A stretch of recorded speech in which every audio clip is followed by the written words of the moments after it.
Friends, welcome in YouTube channel all in one platform. So guys, कैसे हैं आप लोग? आई होप आप सभी लोग अच्छे होंगे, खुश होंगे और अपने घर पर बैठे होंगे। तो गाइस, हमने class 12th chemistry chapter first the solid state का पार्ट सेकंड बनाया था, जिसमें हमने पहले रिकॉल करने के बाद हमने क्रिस्टलाइन सॉलिड के सारे टाइप्स कंप्लीट कर लिए थे इंटेक्स क्वेश्चन के, एनसीईआरटी के इंटेक्स क्वेश्चन के साथ। तो गाइज, हम अपनी इस पूरी प्ले केमिस्ट्री बुक को एनसीईआरटी से लाइन बाय लाइन पढ़ेंगे, जिससे आपके बोर्ड में अच्छे नंबर आ सकें। तो गाइज, हम पार्ट थर्ड को स्टार्ट करने से पहले हम फर्स्ट जो हमने पहले पढ़ाया है उसको हम रिकॉल करवाते हैं, तो जिससे आपके जो याद करना होगा वो बहुत कम करना पड़ेगा, जिससे आपको डेली रिवाइज होता रहेगा, तो आपको याद करने में ज़्यादा मुश्किल नहीं होगी। So guys, let's start the video. तो हम वीडियो को स्टार्ट करते हैं। तो कल हमने पढ़ा था क्लास 12 का चैप्टर सॉलिड स्टेट। सॉलिड क्या होता है? सॉलिड एक मैटर का टाइप होता है जिसमें जो फोर्स ऑफ अट्रैक्शन, बहुत ही स्ट्रॉन्ग फोर्स ऑफ अट्रैक्शन से पार्टिकल्स क्लोजली पैक होते हैं, और इनके बीच में कौन सा फोर्स ऑफ अट्रैक्शन एग्जिस्ट करता है? Wonder wall force of attraction. Gases के बीच में सॉलिड के कंपेरिजन में कम होता है, और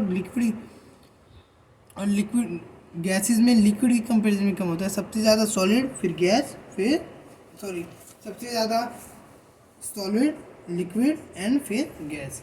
तो हमने पहले सॉलिड की जनरल कैरेक्टरिस्टिक भी पढ़ी थी, उसमें हमने बताया था कि इनकी शेप, साइज, वॉल्यूम फिक्स होता है, और ये नॉन कंप्रेसिबल होते हैं, और जो इनके पार्टिकल्स होते हैं वो अपनी मीन पोजीशन पर ऑक्सीलेट करते रहते हैं, वाइब्रेट करते रहते हैं। ओके गाइस, आगे बढ़ते हैं। तो और हमने सॉलिड को भी दो टाइप में कैटेगराइज किया था, क्रिस्टलाइन सॉलिड और एमोर्फस सॉलिड। एमोर्फस सॉलिड जो होता है उसे सीडो सॉलिड और सुपर कूल्ड लिक्विड भी कहा जाता है, और क्रिस्टलाइन सॉलिड को ट्रू सॉलिड कहा जाता है। और हमने इसके बीच में डिफ्रेंशिएट भी किया था, जैसे मैं आपको दिखा देता हूँ।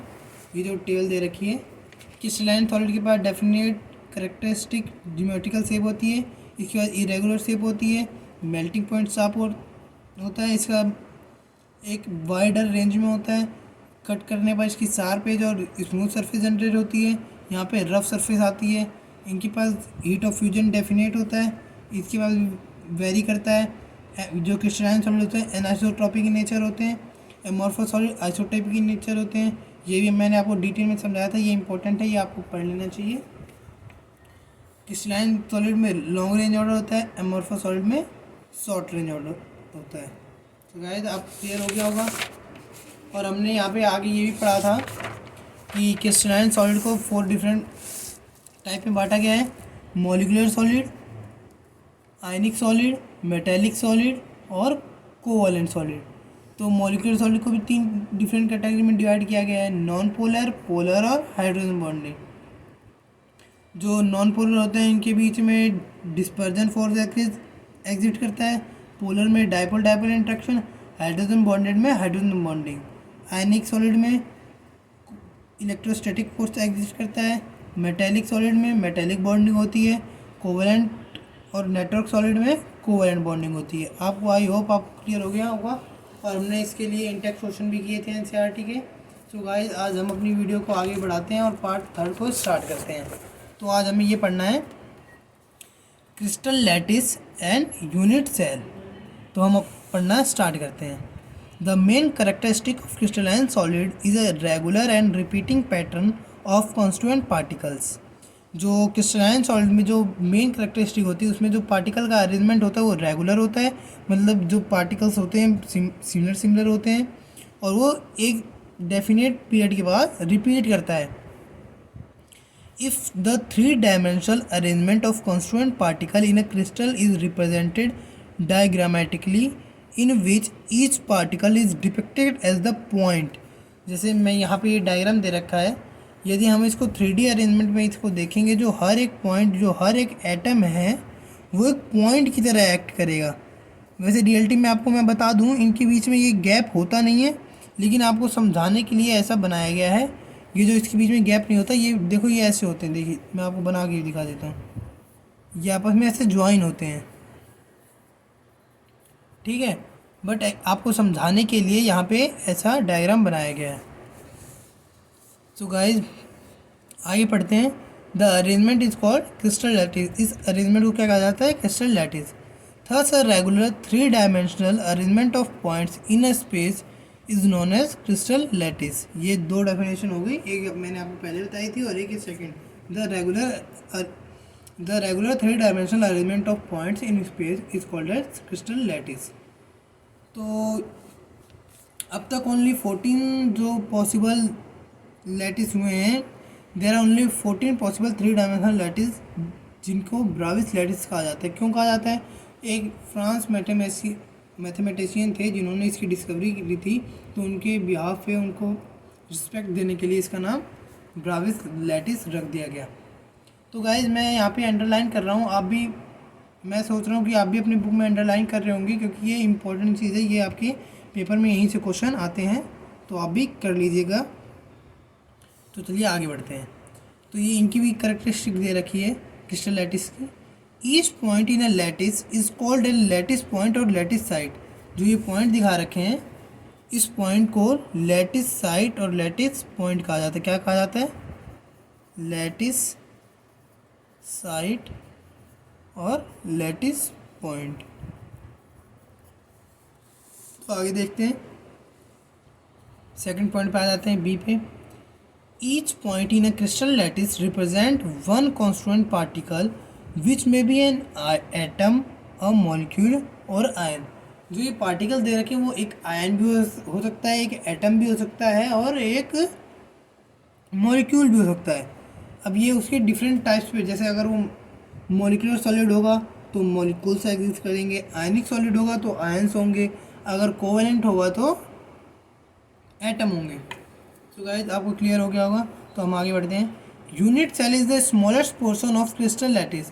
जो यूनिट सेल होती है वो सबसे स्मॉलेस्ट पार्ट होता है किसका? क्रिस्टल लैटिस का, जिसको हम बार बार यदि रिपीट करें या उसको दोहराएं तो एक कंप्लीट क्रिस्टल लैटिस फॉर्म हो जाता है।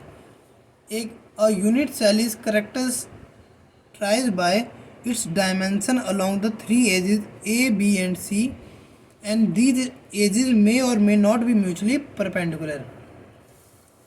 And second point क्या दे रखा है? Angles between the edges alpha between B and C, beta between A and C, and gamma between A and B. Thus, a unit cell characterized by the 6 parameter A, B, C, and alpha, beta, and gamma.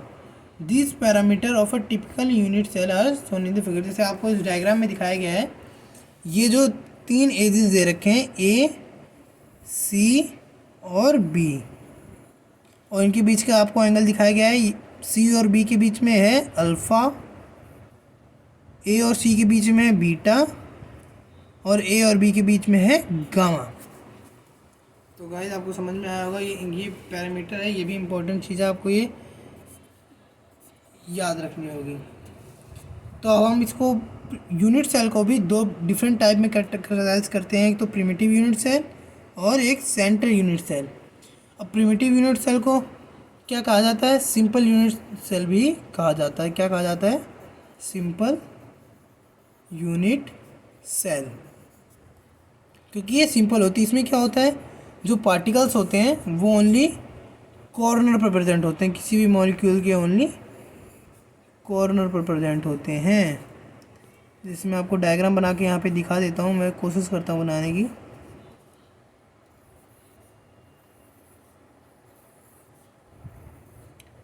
तो देखो आपको शायद इससे clear हो रहा होगा।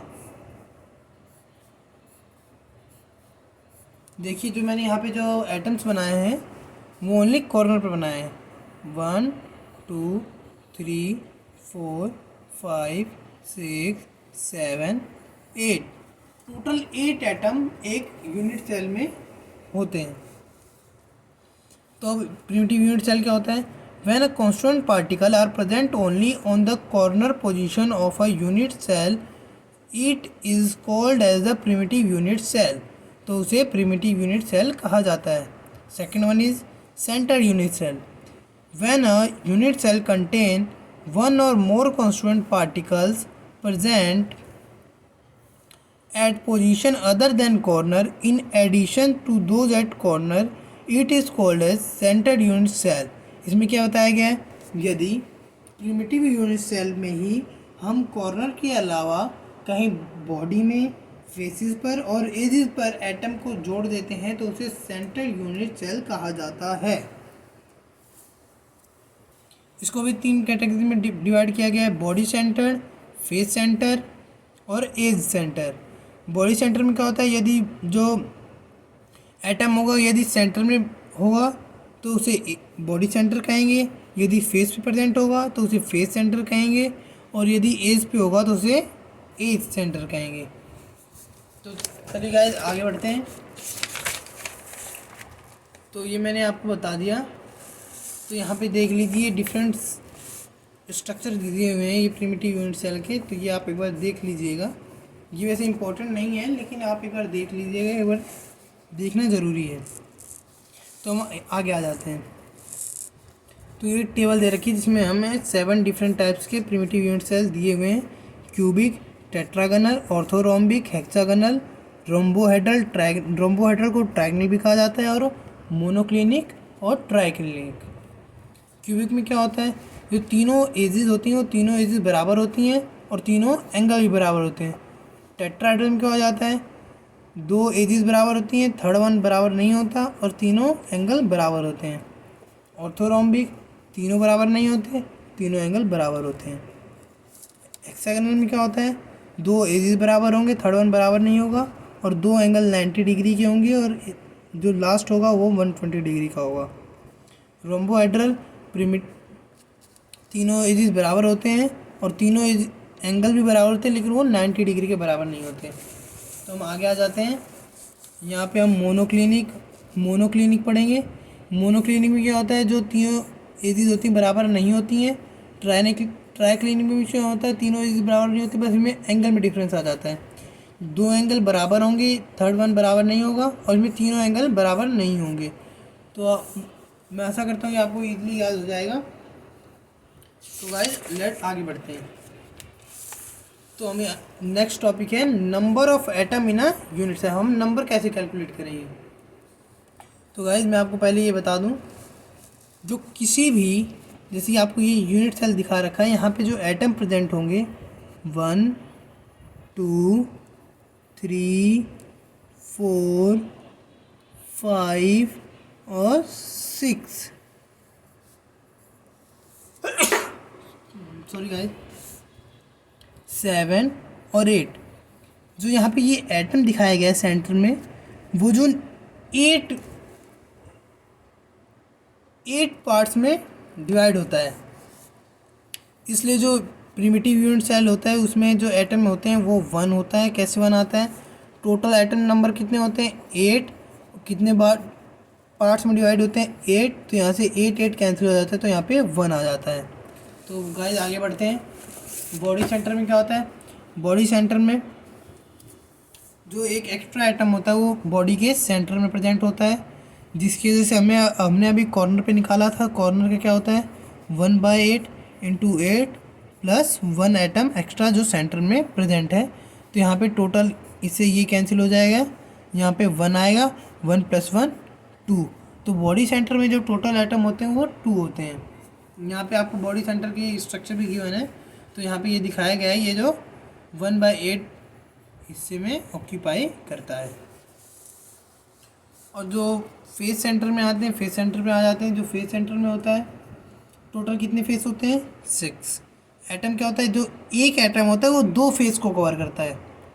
एक atom 2 face को कवर करता है। जैसे आपको यहाँ पे दिखाया गया है, जो ये एटम है ये हाफ तो इस फेस में है और हाफ इस फेस में है, तो ये 2 फेस को कवर कर रहा है। टोटल फेस कितने होते हैं 6। एक कितने को कवर कर रहा है 1/2 + 1 जो कॉर्नर पर प्रेजेंट है, तो यहाँ से ये कैंसिल हो जाएगा 3। टोटल एटम कितने आ जाएंगे 4। टोटल एटम कितने आ जाएंगे 4। तो आपको कहीं क्लियर हो गया होगा ये। तो हम आगे बढ़ते हैं। तो हम पहले इंडेक्स क्वेश्चन को सॉल्व कर लेते हैं। 1.10 give the significance of a lattice point. Lattice point क्या होता है? Every point in the crystal lattice is called as the lattice point. ठीक है, लैटिस पॉइंट अगर बार बार रिपीट किए जाते हैं और उनको एक लाइन से ज्वाइन किया जाता है तो हमें क्या मिलता है? एक यूनिट सेल मिलता है। यदि यूनिट सेल को बार बार रिपीट किया जाता है तो हमें एंटायर क्रिस्टल लैटिस मिल जाता है। तो नेक्स्ट क्वेश्चन क्या है? Name the parameter that characterize a unit cell. हमने यही पढ़ा था, 6 पैरामीटर होते हैं, 3 edges A B C and the 3 angles alpha beta gamma between the edges respectively. अब यहाँ 1.12 में क्या दे रखा है? Distinguish between hexagonal and monoclinic unit cell. तो मैं आपको दिखा देता हूँ पीछे, यहाँ पे दे रखा है। हेक्सागोनल में क्या होता है? ये प्रिमिटिव यूनिट सेल में वेरिएशन पॉसिबल होता है। इसमें 2 एजेस बराबर होते हैं, थर्ड बराबर नहीं होता, और इसमें 2 एंगल 90 डिग्री के होते हैं और एक 120 डिग्री का होता है। और इसके साथ आपको एक एक एग्जांपल दे देना होगा, डिफरेंस प्रूफ रखा है तो। और मोनोक्लिनिक में क्या होता है? मोनोक्लिनिक में तीनों साइड अनइक्वल होती हैं और 2 एंगल 90 डिग्री के होते हैं और थर्ड एंगल 90 डिग्री का नहीं होता है। तो गाइस आप ये क्वेश्चन इजीली कर सकते हो। और 1.13 में क्या दे रखा है? Explain how much portion of atom located at corner body center of cubic unit cell in a neighboring unit cell. अब देखिए, जो कॉर्नर पे होता है वो 1/8 होता है और बॉडी सेंटर में जो होता है वो कंप्लीट 1 होता है। ये मैंने आपको भी पीछे समझाया था। सो गाइज आई होप आपको ये वीडियो अच्छी लगी होगी। हमने पहले पीछे के सारे कॉन्सेप्ट को रिकॉल करवाया, फिर हमने अपनी वीडियो बनाई। हम इस जो प्लेलिस्ट बना रहे हैं इसमें हम एनसीईआरटी को line by line Intex question और एनसीईआरटी एक्सरसाइज के साथ कंप्लीट करेंगे। तो यदि आपको इस टेबल को याद करने के लिए ट्रिक चाहिए होगी तो प्लीज़ कमेंट सेक्शन में कमेंट कर देना, मैं आपके लिए एक ट्रिक भी बना दूंगा। तो guys thank you for watching this video. Please